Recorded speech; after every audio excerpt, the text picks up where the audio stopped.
రామమందిర నిర్మాణం కోసం కోట్లాది భక్తులు తమ శక్తికి మించి సమర్పించిన కానుకలు బంగారం, వెండి, నగదు రూపంలో వచ్చిన దేవుడి సొమ్ము సురక్షితంగానే ఉందా? ఈ ప్రశ్న ఇప్పుడు దేశం మొత్తాన్ని కదిలిస్తోంది. అయోధ్య రామమందిర ట్రస్ట్లో విరాళాల దుర్వినియోగం జరిగిందన్న ఆరోపణలపై సుప్రీంకోర్టు సోమవారం కీలక ఆదేశాలు జారీ చేసింది. కేంద్ర ప్రభుత్వానికి, ఉత్తరప్రదేశ్ ప్రభుత్వానికి శ్రీరామ జన్మభూమి తీర్థక్షేత్ర ట్రస్టుకు నోటీసులు జారీ చేసింది. ఈ ఘటనలో సిబిఐ దర్యాప్తు కోరుతూ దాఖలైన పిటిషన్లపై విచారణ చేపట్టిన సుప్రీంకోర్టు ఎలాంటి ప్రకటనలు చేసింది? ఈ కామెంట్లు చేసిందో ఈ కథనంలో చూద్దాం.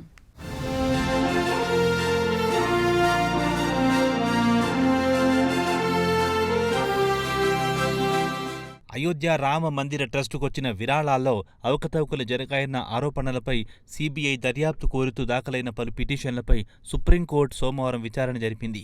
కేంద్ర ప్రభుత్వం ఉత్తరప్రదేశ్ ప్రభుత్వానికి నోటీసులు జారీ చేయడంతో పాటు మందిరాన్ని నిర్వహిస్తున్న శ్రీరామ జన్మభూమి తీర్థక్షేత్ర ట్రస్టు కూడా నోటీసు పంపింది కోర్టు. ఇప్పటి వరకు దర్యాప్తు పురోగతిపై స్టేటస్ రిపోర్టు దాఖలు చేయాలని ఉత్తరప్రదేశ్ ప్రభుత్వం ఏర్పాటు చేసిన ప్రత్యేక దర్యాప్తు బృందం సిట్ కూర్పు వివరాలను కూడా అందులో పేర్కొనాలని ధర్మాసనం ఆదేశించింది.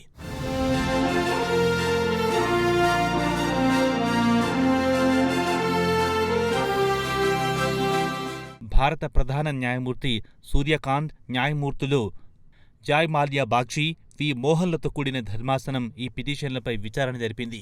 కేంద్ర రాష్ట్ర ప్రభుత్వం తరపున హాజరైన solicitor general Tushar Mehta status రిపోర్టును సీల్డ్ కవర్లో దాఖలు చేస్తామని కోర్టుకు తెలిపారు. అయితే ఆలయ ట్రస్టుకు నోటీసులు జారీ చేయడాన్ని వాయిదా వేయాలన్న సొలిసిటర్ జనరల్ అభ్యర్థనను ధర్మాసనం తిరస్కరించింది. సీసీటీవీ దృశ్యాలు, ఇతర రికార్డులను భద్రపరచాల్సిన అవసరం ఉందని ఒక పిటిషనర్ తరపున న్యాయవాది కోర్టు దృష్టికి తీసుకెళ్లారు. రాష్ట్ర ప్రభుత్వం దాఖలు చేయనున్న స్టేటస్ రిపోర్టు కాపీని తమకు కూడా ఇవ్వాలని పిటిషనర్ల అభ్యర్థనను కోర్టు ప్రస్తుతానికి తిరస్కరిస్తూ ఇది ఇంకా కొనసాగుతున్న దర్యాప్తు కాబట్టి తర్వాత చూద్దామని సీజేఐ సూర్యకాంత్ వ్యాఖ్యానించారు.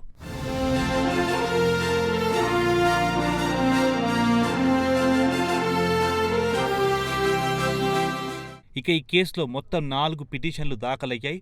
మొదటిది పిటిషనర్ ఇన్ పర్సన్గా నరేంద్ర కుమార్ గోస్వామి దాఖలు చేసిన పిటిషన్ ప్రకారం సిబిఐ దర్యాప్తుతో పాటు ట్రస్ట్ ఆర్థిక వ్యవహారాలపై controller and audit general CAG కూడా ఆడిట్ జరపాలని కోరారు. ఇక రెండోది అజయ్ కుమార్ రాయ్, దినేష్ కుమార్ యాదవ్లు దాఖలు చేసిన మరో పిటిషన్.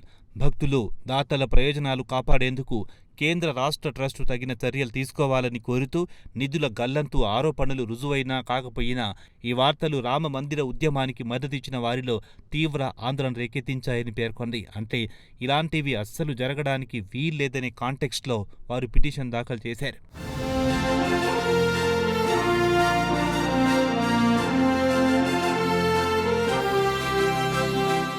ఇక మూడవది ఆర్జేడీ ఎంపీ సుధాకర్ సింగ్ దాఖలు చేసిన పిటిషన్.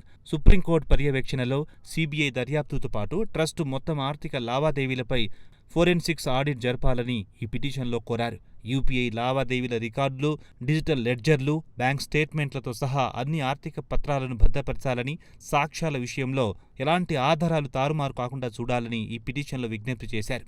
ప్రతిపాదిత పర్యవేక్షణ కమిటీ ఆమోదం లేకుండా ట్రస్టు ఆధ్వర్యంలో పెట్టుబడులు, కాంట్రాక్టులు, కీలక ఆర్థిక నిర్ణయాలు తీసుకోకుండా నిలువరించాలని కూడా కోరారు. అలాగే ట్రస్టు ఆడిట్ చేసిన ఆర్థిక నివేదికలను, విరాళాల వివరాలను తమ అధికారిక వెబ్సైట్లో పారదర్శకంగా ప్రచురించాలని విజ్ఞప్తి చేశారు. 4వ పిటిషన్ హిందూ ధర్మ పరిషత్ దాఖలు చేసింది. రామ మందిర విరాళాలపై సుప్రీంకోర్టు పర్యవేక్షణలో దర్యాప్తు జరపాలని ఆ పిటిషన్లో కోరారు.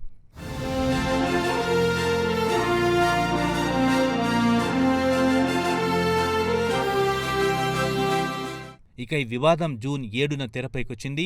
మాజీ సమాజ్వాదీ పార్టీ ఎమ్మెల్యే పవన్ పాండే రామ మందిరం నుంచి సుమారు 7 నుంచి 7.5 కోట్ల విరాళాలు దుర్వినియోగం అయ్యాయని ఆరోపించడంతో వివాదం మొదలయ్యింది. దీనిపై శ్రీరామ జన్మభూమి తీర్థక్షేత్ర ట్రస్టు కోరిక మేరకు జూన్ 13న ఉత్తరప్రదేశ్ ప్రభుత్వం 3 సభ్యులతో ఓ ప్రత్యేక దర్యాప్తు బృందాన్ని ఏర్పాటు చేసింది. జూన్ 23న సిట్ తన ప్రాథమిక నివేదికను సమర్పించింది. ఈ నివేదిక సిఫార్సుల మేరకు 8 మంది నిందితులపై ఎఫ్ఐఆర్ నమోదయ్యింది. వాటిలో టిను యాదవ్, లవకుష్ మిశ్రా సహా మరో 6 మందిరం వద్ద భక్తులు సమర్పించిన నగదు, విలువైన వస్తువులను లెక్కించే, నిర్వహించే బాధ్యతల్లో ఉన్నారు. వీరందరినీ పోలీసులు అరెస్ట్ చేసి జ్యుడిషియల్ కస్టడీకి పంపారు. దర్యాప్తులో భాగంగా ఇప్పటివరకు దాదాపు 79.85 లక్షల నగదును సిట్ స్వాధీనం చేసుకుంది.